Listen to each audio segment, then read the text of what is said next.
Bien, eh bien, écoutez, je vous accueille avec grand plaisir. Je vous remercie d'avoir répondu à notre invitation. Bon, comme vous le savez, nous avons eu l'occasion d'entendre en novembre dernier, dans le cadre d'une table ronde consacrée aux employeurs du spectacle vivant, la FESAC, fédération dont votre syndicat est membre, et donc il nous est apparu nécessaire aux rapporteurs, aux membres de la mission et à moi-même, d'entendre plus particulièrement le Syndéac, compte tenu de l'importance que vous représentez dans le périmètre. Alors, petit point d'ordre juste, on dispose donc d'une heure. Quand je dis on, c'est pas moi, parce que moi je m'éclipserai en cours de parcours, mais le rapporteur qui est en charge donc la synthèse va vous entendre totalement, et puis il vous posera un certain nombre de questions. Je suggère que vous nous fassiez part sur toute cette thématique emploi artistique et, vous vous en doutez, coup de loupe particulier sur l'intermittence du spectacle, bon, que vous nous donniez l'éclairage de ce syndicat aussi important que vous représentez. Bon, et puis on verra avec le rapporteur si nous avons besoin d'enseignements, d'informations complémentaires. Voilà. Alors, Monsieur Herzog. D'abord, je voulais effectivement vous remercier de n'avoir accordé au Syndéac cette audition spécifique.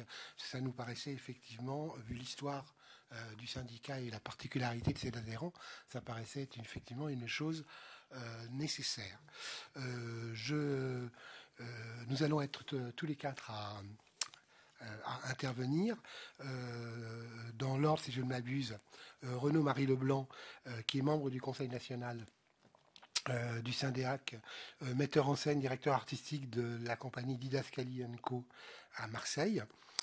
Fabien André, qui est également membre du Conseil national, directeur adjoint de la compagnie des réseaux de Brest. Et Judith Bepaul, qui est vice-présidente du Syndéac, directrice artistique et metteur en scène de la compagnie Mabel Octobre à Pantin, en Île-de-France. Voilà. L'histoire du Syndéac trouve ses sources dans les origines même du théâtre public en France.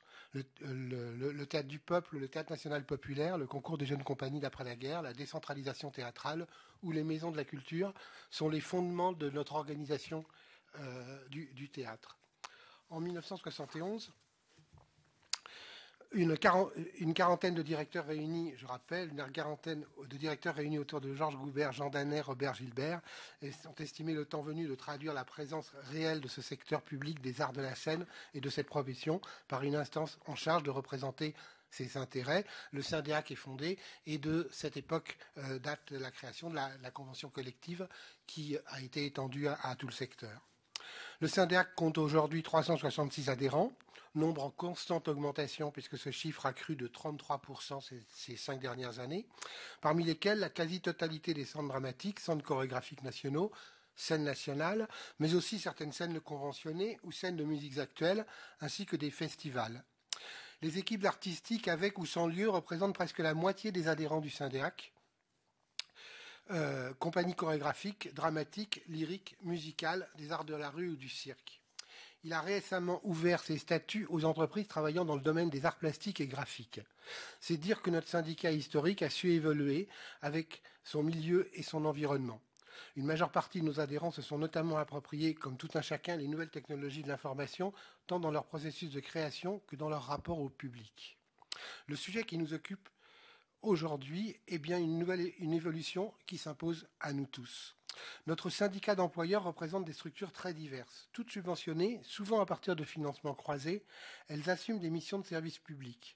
De ce fait, elles n'évoluent pas dans une logique concurrentielle ou d'efficacité économique, alors même que la question des ressources propres fait bien entendu partie de leurs préoccupations essentielles. Ces structures sont aujourd'hui particulièrement fragilisées. Dans cette période de crise financière et de bouleversement technologique, il paraît simple à certains de trouver dans la réduction des dépenses apparemment non productives des solutions à courte vue. C'est ainsi que c'est souvent la création qui est la cible des collectivités territoriales lorsqu'elles cherchent à faire des économies. Elles peuvent de plus s'appuyer sur le caractère non obligatoire de leur intervention dans le champ de la culture pour y diminuer leur financement et ainsi ignorer le rôle structurant essentiel pour la vitalité des territoires, en particulier la vitalité économique, porteur de bien-être pour les populations, selon plusieurs études récentes, des secteurs que nous représentons. Si le président de la République et la ministre de la Culture ont pris des engagements clairs et positifs, cela n'a malheureusement pas suffi à sanctuariser l'intégralité du ministère et nous savons notre secteur toujours menacé. Les jeunes artistes étant parmi les plus touchés par cette situation, nous posons la question de ce que sont la création et les spectacles vivants demain. Et dans ce cadre, la question de l'emploi est centrale dans nos préoccupations et c'est la raison pour laquelle nous tenions absolument à vous en parler aujourd'hui. Je vais maintenant passer la parole à Renaud-Marie Leblanc sur les politiques culturelles. Alors, bonjour. Pour parler de l'emploi dans le secteur du spectacle vivant en France, il faut d'abord revenir au début du siècle précédent et citer entre autres les grandes aventures des théâtres d'art, Copeau, Dulin, Pitoyef, la force et la singularité d'un cinéma français dit d'auteurs comme Renoir et Carnet, et les grands scandales musicaux qui ont marqué le début du XXe siècle, comme la création de Péléas et Mélisande ou le Sac du printemps de Stravinsky. Parce qu'historiquement, et pendant toute la durée de ce XXe siècle, les artistes ont opposé la notion d'art et de création à celle de culture et de consommation. Et c'est une spécificité éthique et théorique française, qui a souvent été vécue comme une résistance aussi bien par les acteurs de l'art eux-mêmes que par ses détracteurs. Et cette spécificité éthique et théorique a influé sur toutes les politiques publiques, artistiques et culturelles dans notre pays.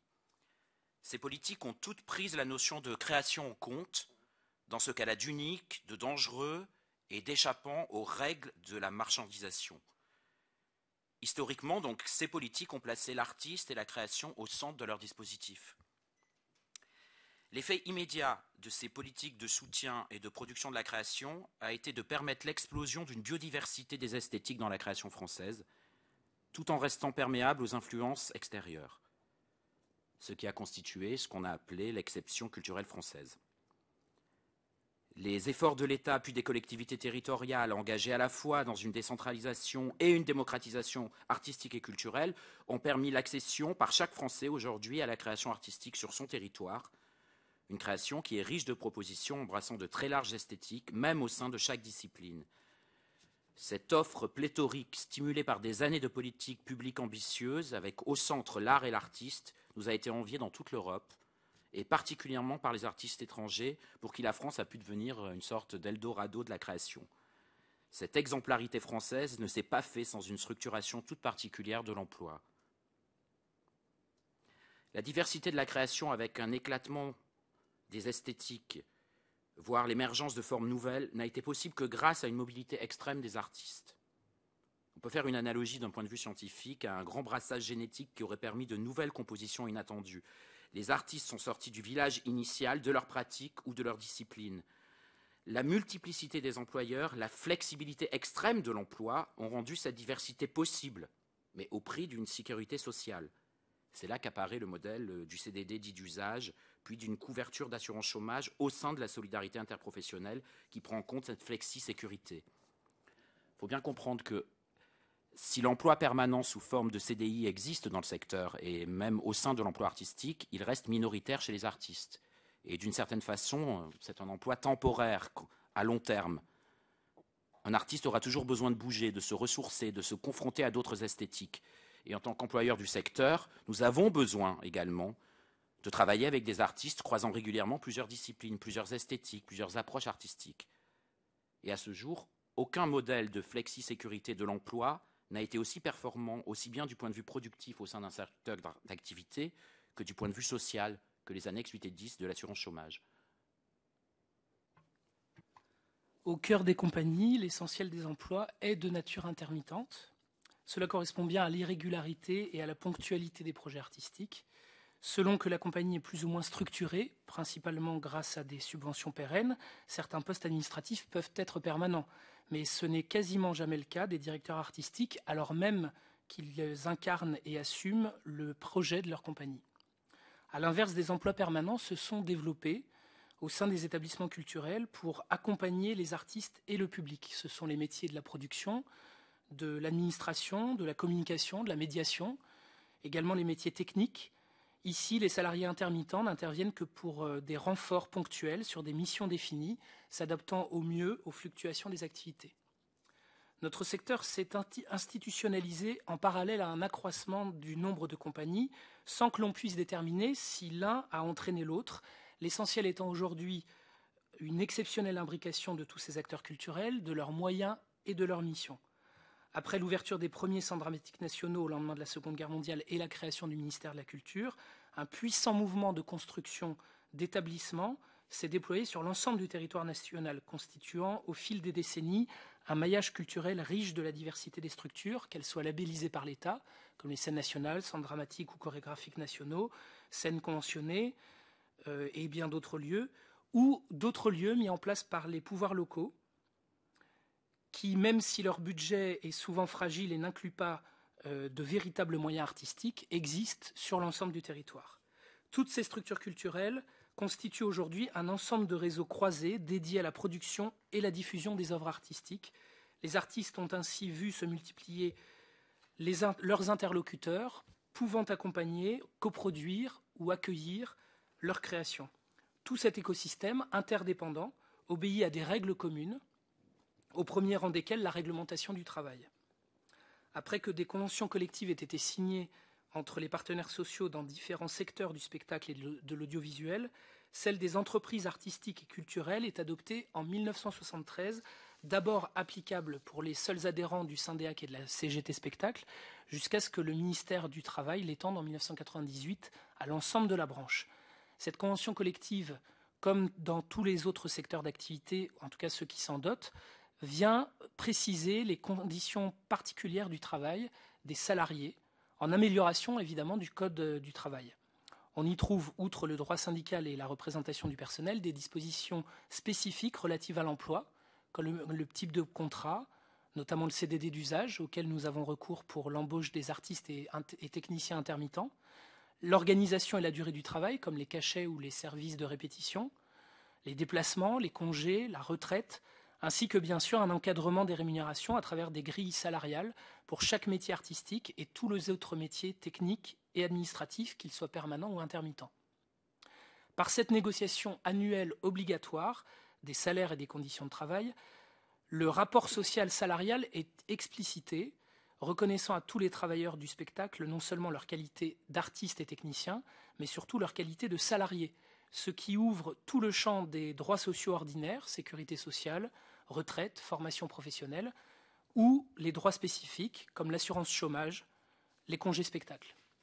La singularité du secteur réside également en ce domaine dans le double statut des artistes à la tête des compagnies, qui, même s'ils ne peuvent pas être officiellement détenteurs de la licence d'entrepreneur de spectacle tout en étant intermittents, sont de fait à la fois employeurs, en tant que porteurs du projet artistique, et salariés, rémunérés en qualité d'artistes.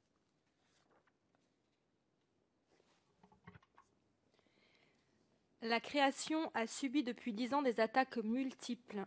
Baisse des subventions de fonctionnement ou des aides ponctuelles, réduction des moyens de production, étranglement des réseaux de diffusion, disparition des aides à l'exportation, restriction des crédits de médiation culturelle et de transmission des savoirs, remise en cause du système spécifique d'assurance chômage des intermittents du spectacle. Ces dysfonctionnements réduisent la puissance de création et d'innovation. Dans le foisonnement culturel français, il n'y a pas trop d'artistes, trop de compagnies ou trop de projets. Le trop est une richesse et le garant de la diversité. Par contre, il n'y a sûrement pas assez de moyens pour mettre en œuvre une politique ambitieuse à la hauteur de ce dynamisme. Nous voilà donc à un moment de crispation redoublée pour ce qui concerne la création, la baisse des moyens de production et la remise en cause des droits sociaux de ces acteurs. Assurance des moyens de production et garantie des droits sociaux sont indissociables. Ceci implique donc d'une part un vaste plan de relance pour la culture et d'autre part le maintien des annexes 8 et 10, mais avec un nouveau protocole. Le rapport de la Cour des comptes paru en février 2012 a à nouveau pointé de façon brutale le poids des annexes 8 et 10 dans le déficit de l'UNEDIC, qui s'expliquerait par, je cite, des règles d'indemnisation particulièrement favorables et un nombre de bénéficiaires restreint.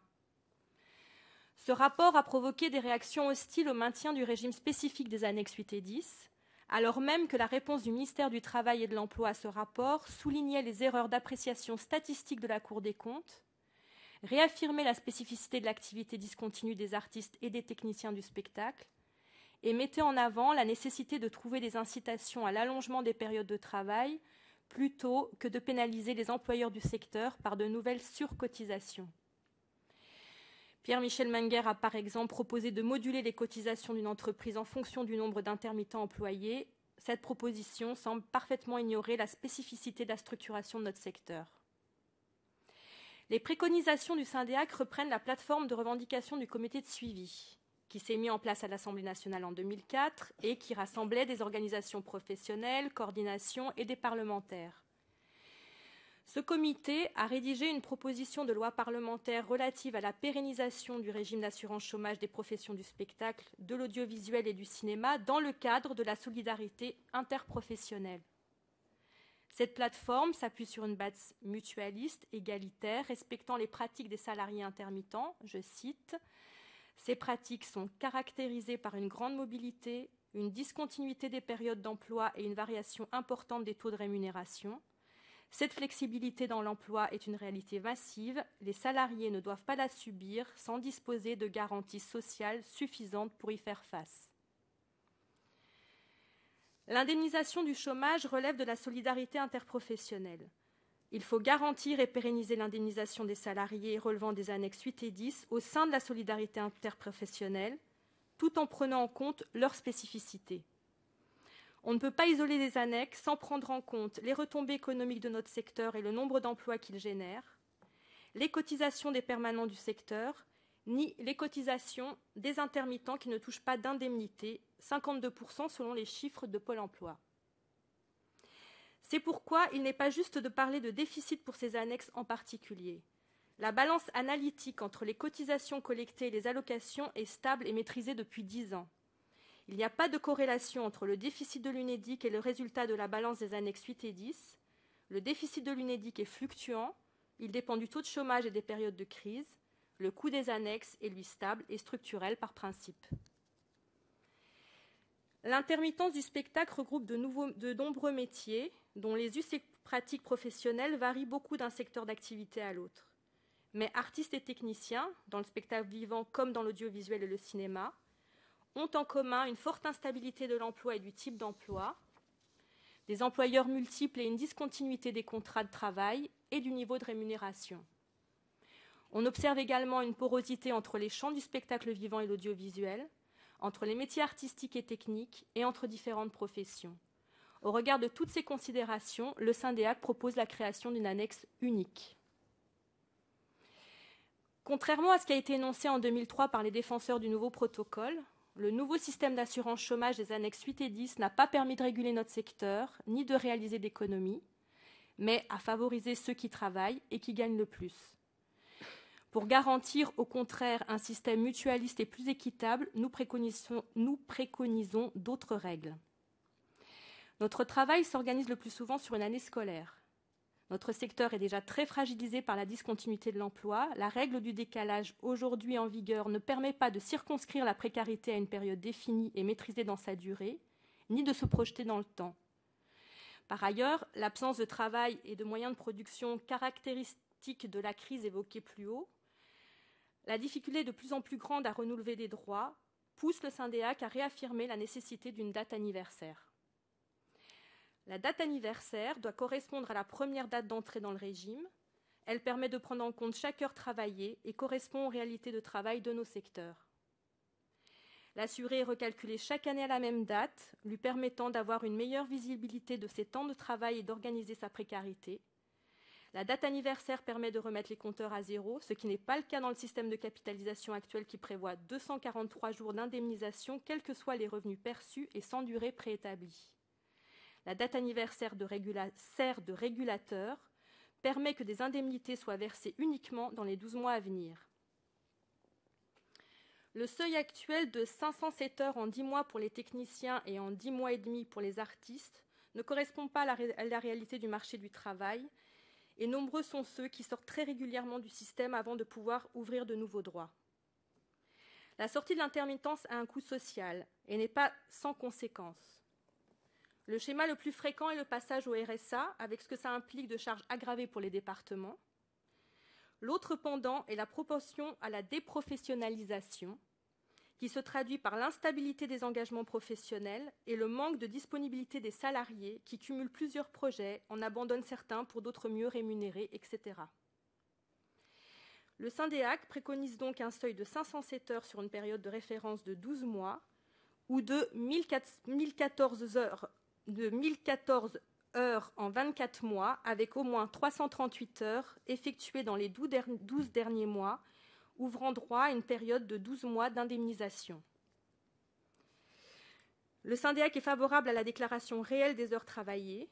La formule de calcul de l'allocation doit prendre en compte le nombre d'heures travaillées, indépendamment des salaires perçus, afin d'inciter à la déclaration des périodes réellement travaillées. C'est ce que la convention collective de notre secteur tend également à réguler. Afin de rendre à l'assurance chômage son rôle de revenu de remplacement plutôt que d'en faire un revenu de complément, le Syndéac demande l'instauration d'un plafonnement du cumul salaire perçu plus indemnisation du chômage, qui pourrait avoir pour base le plafond mensuel de la sécurité sociale. Il s'agit de supprimer la règle du décalage en vigueur en la remplaçant par une capacité à indemnisation basée sur le salaire réellement perçu dans le mois. En clair, dès qu'un salaire ou la somme des cachets dépasse le plafond mensuel de la sécurité sociale, le salarié ne touche plus d'allocation, alors qu'aujourd'hui, il peut tout à fait cumuler un salaire très élevé et des indemnités les jours où il ne travaille pas. Dans cette même logique, nous proposons l'instauration d'une indemnité journalière minimale et d'une indemnité journalière maximale.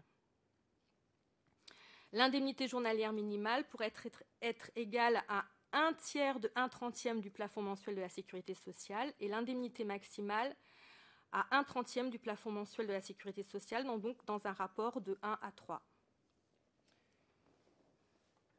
Il nous semble très important également de revenir sur un certain nombre de dispositifs concernant la maladie, la maternité, d'une part, la formation et la transmission. Je pense que vous allez nous faire part. passer le papier, là, ça fait 35 minutes que ça dure, donc c'est bon. Non, ça fait également exactement 20 minutes, monsieur le député. Écoutez, oui, mais c'est et encore vu nous la qui manière dont menons vous les nous écoutez, auditions. effectivement, ça n'engage pas à beaucoup de propos de notre part, alors qu'on a passé beaucoup de temps à préparer cette audition, mais je n'en et à doute vous pas, proposer si vous une analyse très précise des employeurs que nous représentons et qui sont quand même à une place très importante pour le secteur d'activité je que n'en nous doute représentons. pas, mais nous, c'est un système d'audition, donc je vous propose que, visiblement, vos documents sont rédigés, donc on les prendra et on les lira avec attention, et j'ai bien noté les propositions tout à fait pertinentes que vous avez faites. Et d'ailleurs, même pour que vous ne soyez pas venu pour rien et que vous sentez bien qu'il y a une écoute, d'ailleurs, il y en a beaucoup dans lesquelles je me retrouve, mais enfin, voilà. Donc je pense que, bien pris conscience que vous aviez préparé un document, et je pense que le plus simple, c'est que vous nous le fassiez passer. J'aurais néanmoins, si vous le permettez, une ou deux questions. En ce qui concerne votre syndicat, vous êtes ouvert aux entreprises du domaine des arts plastiques et graphiques, qui est aussi dans nos interrogations, puisque notre mission ne part pas uniquement sur la question de l'intermittence, même si tout le monde a bien compris qu'elle était importante. Donc je voulais savoir si du coup, puisque c'est un secteur qui est plus difficile à appréhender puisqu'on n'a pas souvent la relation salariale, mais là vous en prenez une partie. Quelle est votre réflexion justement par rapport à ce secteur à partir du moment où vous vous y êtes ouvert, et est-ce que vous pensez que ça peut être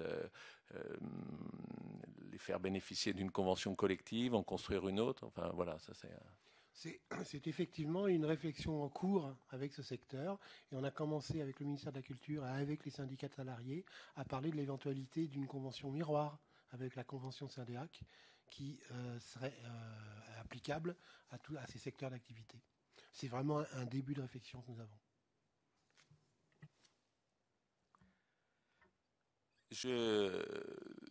Un petit mot sur vous faites des propositions très précises, hein, vous traitez l'ensemble du sujet en ce qui concerne les annexes 8 et 10. Sur le plafonnement, et vous avez bien expliqué le mécanisme, hein, du plafonnement. Qu'aujourd'hui, il y a possibilité, vous l'avez dit très clairement, madame, de cumuler finalement des cachets qui peuvent être importants et en même temps répartis sur quelques jours, donc bénéficier d'une indemnisation à côté. Vous avez évoqué ce que je pense qu'un début de... je ne veux pas dire consensus, parce que tout de suite je vais avoir quelqu'un qui va m'appeler en disant mais moi je ne suis pas d'accord, mais enfin c'est une idée qui fait son chemin, qui a été évoquée dans beaucoup d'auditions sur ce plafonnement. On voit bien que la difficulté après, c'est la hauteur du plafond. Vous êtes engagé, et pour être plus précis, au montant plafonné au montant de sécurité sociale. Donc c'est de l'ordre de 2 300 €, c'est ça? 3 086 €. Voilà. D'accord. C'est courageux. Non, c'est courageux de s'engager sur un montant. Hein. Il faut bien à un moment voire donné téméraire. parler de montant. Tout à fait. Oui, ça sera ça On s'est tout simplement dit que le plafond de la sécurité sociale était une notion qui était connue par tout le monde et qui est sûrement raisonnable. Oui, ça, je pense qu'une bonne idée. L'idée, c'est de savoir si on met un coefficient multiplicateur, puisqu'il y a le parallèle, je ne crois pas que vous en ayez parlé, il y a le pendant, si je puis dire, qui est le montant du plafond. Ce qui est plafonné aujourd'hui, c'est l'assiette de cotisation. Hein. Mais comme vous ne nous avez pas laissé aller jusqu'au bout, on vous l'aurait proposé également, l'idée de déplafonner entièrement.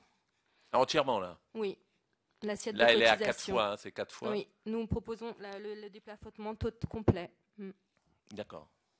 Mais attendez, juste une petite chose, le déplafonnement complet en contrepartie de revoir aussi la surcotisation qui pèse sur les employeurs, qui a été instaurée depuis 2002, liée au déficit de la balance analytique, hein, des annexes 8 et 10. Ce déficit-là, hein, et depuis 2002, on a une surcotisation aussi bien patronale que salariale, hein, qui porte pratiquement de l'ordre de 10% de cotisation, un peu plus même, qui devait être temporaire et qui, malgré, au fil des années, même quand l'UNEDIC a été globalement dans ces années-là, pas longtemps, mais un petit peu bénéficiaire, n'a pas été revue. Donc on demande, nous on prône d'une certaine manière effectivement le déplafonnement total de la base de cotisation, mais on demande aussi de revoir le taux. Et de revenir sur le de droit revenir commun, à quelque chose peut-être de plus raisonnable. En tout cas, il faut voir aussi ce qui se discutera globalement entre partenaires sociaux aussi. Et disons que dans le cadre de la solidarité interprofessionnelle, on pourrait demander une mise en conformité entre les annexes et le régime général. Oui. Est-ce que vous avez estimé ce que ça donnerait, enfin le gain en cotisation, non, je sais pas. Est-ce que vous avez fait une estimation ou... On vient juste de voir les chiffres que le ministère du Travail et le ministère de la Culture vous ont envoyés, mais nous on n'a pas les chiffres. C'est pas une critique. Hein, si jamais ça avait été fait, on ne le referait pas. Voilà. Malheureusement, on n'a pas encore les moyens statistiques de le faire. D'accord, c'est une des choses qu'on va peut-être essayer de voir. En tout cas, ça a le mérite de faire une proposition tout à fait claire et tout à fait claire. Juste pour ajouter une petite chose, je pense que la position du syndicat globalement aujourd'hui, elle est quand même de dire qu'il ne faut pas que la variable d'ajustement, pour tout ce qu'on a dit en introduction, qui est que ce système de l'intermittence tel qu'il existe de ces annexes, cette couverture chômage-là, et qui est une protection de la flexibilité de l'emploi dans ce secteur, et dans lequel en tout cas tout le spectacle vivant, hein, d'une certaine manière qu'on représente, est structuré en France depuis pratiquement le début du XXe siècle, lié à ce que j'ai essayé de dire au début un peu historiquement, une manière de concevoir quelque chose avec l'artiste au centre et que l'artiste voulait lui avoir lui-même de multiples employeurs, etc. Il faut bien voir qu'aujourd'hui, ce secteur, c'est pas qu'une donnée comptable. Pour nous, il est... je veux dire, même employeur, il est absolument essentiel. C'est-à-dire que je dirais que l'image culturelle de la France à l'étranger, etc., repose aussi sur ce qu'a été l'intermittence. Voilà, et la diversité des propositions culturelles, et la France terre d'accueil aussi, coproduction d'autres projets à l'extérieur, en Europe, voire à l'étranger, est liée aussi à cette flexi-sécurité, je dirais, qui a existé depuis très longtemps, même à une époque où c'était pas, je dirais, un combat. Donc l'idée pour nous, c'est quand même de se dire que il ne faut pas que ça soit l'allocataire, en tout cas l'artiste qui pourrait, ou le technicien qui pourrait en bénéficier, qui soit la valeur d'ajustement des économies. Il faudrait réfléchir ensemble à l'idée de faire des économies, s'il faut en faire globalement, en tout cas de gérer, mais sans que ça pèse, comme ça a été le cas en 2003. Puisqu'en 2003, finalement, une des valeurs d'ajustement a été de se dire on va durcir les conditions d'accès, etc., pour notamment chasser les abus. Et donc finalement, ça a été le nombre d'allocataires qui a été une valeur d'ajustement, et des gens se sont trouvés exclus du système, alors qu'on aurait pu peut-être trouver, dans le cadre d'une solidarité interprofessionnelle, d'autres remèdes. Voilà. Non, mais j'avais bien compris. Si je peux le reformuler pour être sûr qu'on se comprenne bien, vous êtes attaché à ce système, prêt à l'améliorer plutôt, revenir sur les conditions un peu antérieures à la réforme de 2003, si j'ai bien entendu, sur la date anniversaire, etc., et faire des propositions, et je les ai saluées comme telles, on peut dire courageuses, puisque vous affichez des choses, et vous êtes un peu les premiers à être aussi précis dans vos propositions, et qui sont non pas allés vers l'économie, mais vers un meilleur équilibre du système, même si vous ne reconnaissez pas le fait qu'il soit déséquilibré. Enfin, on s'entend là-dessus.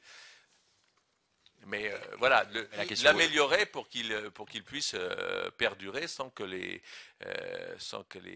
salariés en soient la variable d'ajustement, comme vous avez dit. Non, c'est assez clair. Et l'améliorer, ça ne veut pas forcément dire dépenser plus, ça peut vouloir dire aller dans le sens des économies.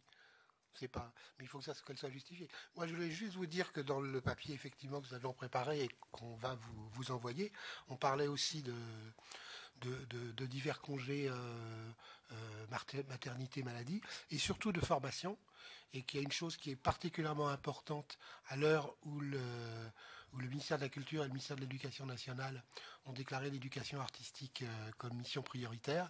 Ça me paraîtrait tout à fait absurde que les travaux qui sont faits dans le cadre de l'éducation artistique et culturelle ne puissent pas être reconnus comme il se doit dans ce système.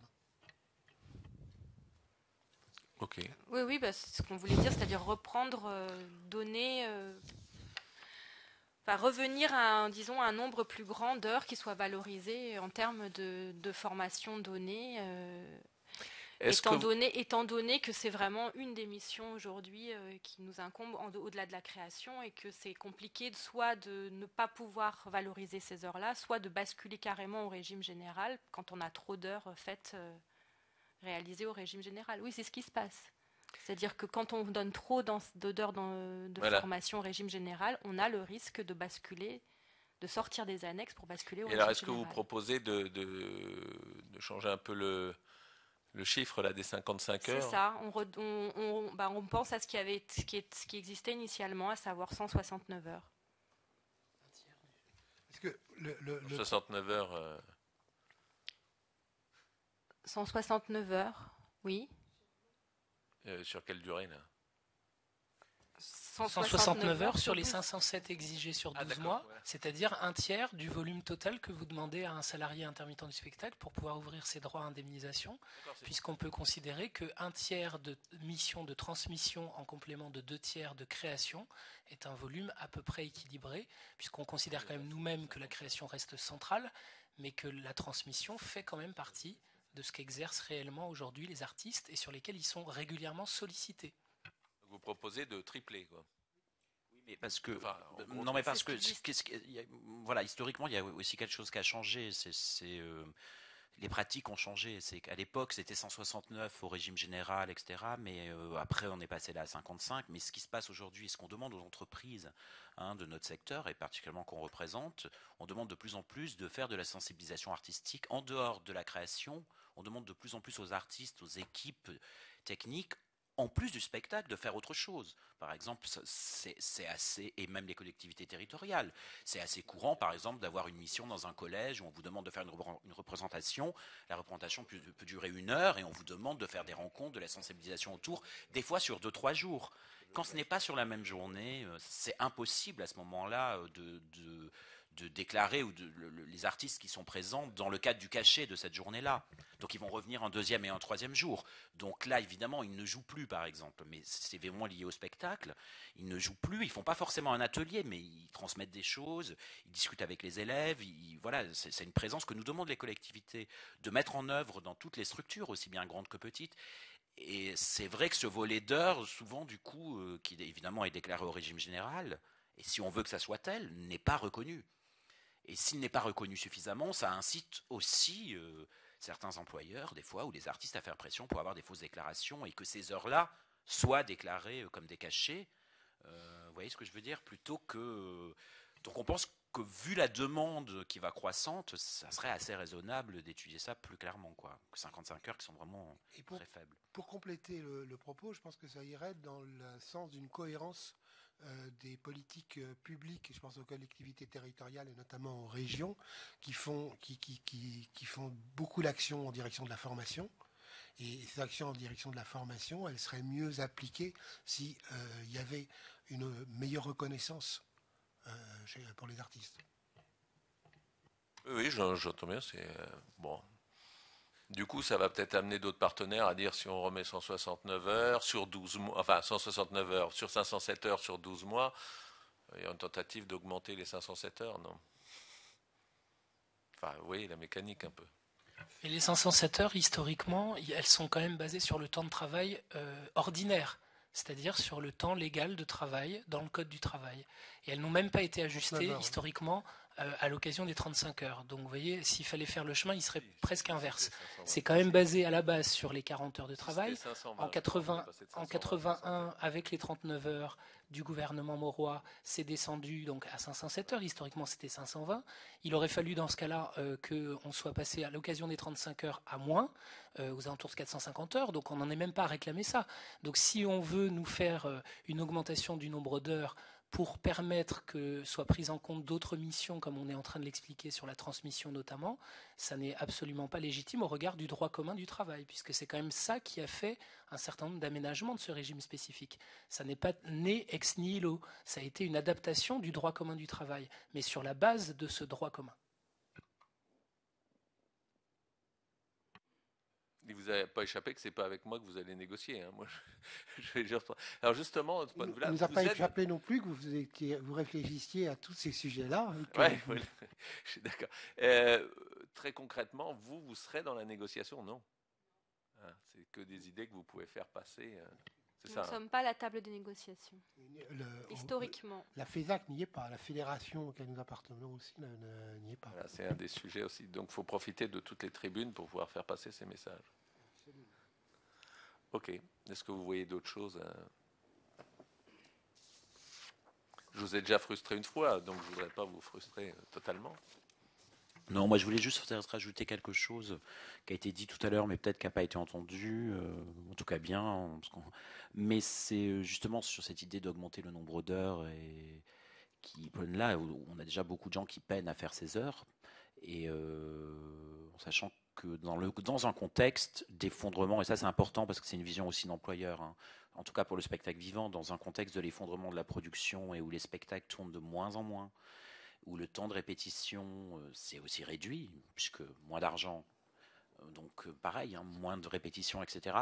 Ces 507 heures qui paraissent rien, pour un artiste, sont énormes à réunir, par exemple. Et par exemple, sur des gens qui travaillent essentiellement sur la sphère du théâtre et qui ont une production même importante et très bien payée par an, mais une grosse qui peut les occuper un certain temps, ils peuvent très bien se retrouver, avoir juste leurs heures avec ça, et encore difficile, et des gens qui ont l'habitude de travailler, voilà.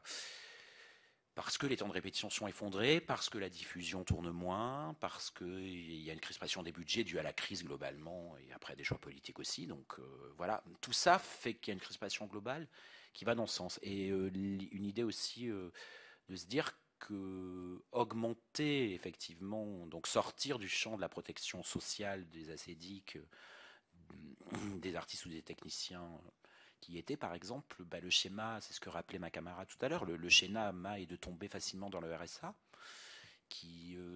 et d'y rester, on en connaît beaucoup, et et dans une discussion, par exemple, avec les collectivités territoriales, et notamment avec les départements, on leur rappelait juste qu'au moment soit d'une réduction de budget, soit de sortir des gens d'un type de protection sociale, ils vont se retrouver dans le dernier filet de la dernière protection, qui est le RSA, et qui lui-même met en péril d'autres finances publiques. Voilà. Donc dans l'idée des réductions des finances publiques, il faut peut-être se poser la question, une question quand même plus globale des vases communicants entre les secteurs, quoi. Bien sûr.